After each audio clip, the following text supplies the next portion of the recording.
देशासह महाराष्ट्रामध्ये जून ते सप्टेंबर दरम्यान सरासरी 106% पावसाची शक्यता, तर मराठवाड्यात सरासरीचे 112% आणि विदर्भात 109% पावसाचा अंदाज.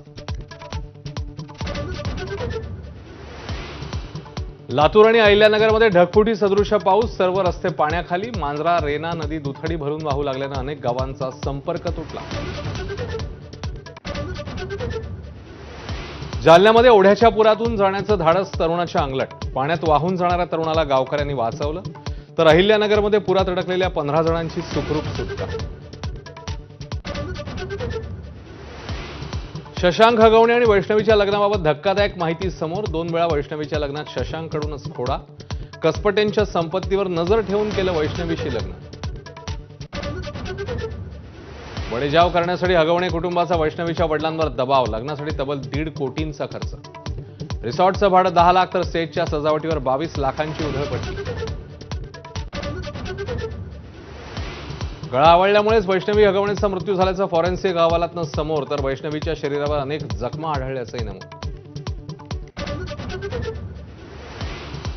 हगवणे पिता-पुत्र फिरत असलेल्या थार गाडीचा मालक संकेत चोधेच्या पत्नीचे गंभीर आरोप. चोंधे कुटुंबियांकडून छळ होत असल्याची पोलीस आणि महिला आयोगाकडे तक्रार.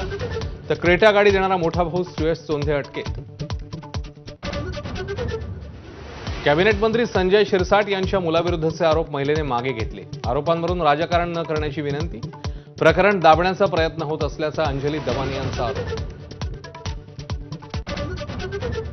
मुंबईच्या तुंबईला एकनाथ शिंदे आणि भाजप सरकार जबाबदार. आदित्य ठाकरेंचा हल्लाबोल. तर नुकसानग्रस्तांना भरपाई देण्याची मागणी. बुडालेल्या लोकांना तुम्ही किती मदत केली, नारायण राणेंचा सवाल.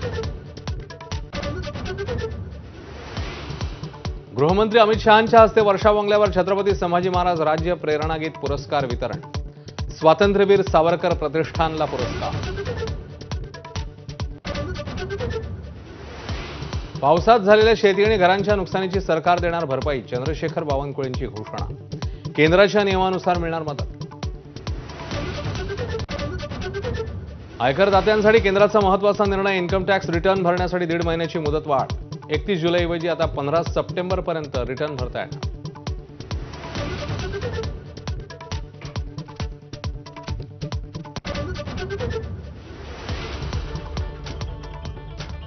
नमस्कार, मी अश्विन बापट. आपण बघताय 10च्या बातम्या. बुलेटिनच्या सुरुवात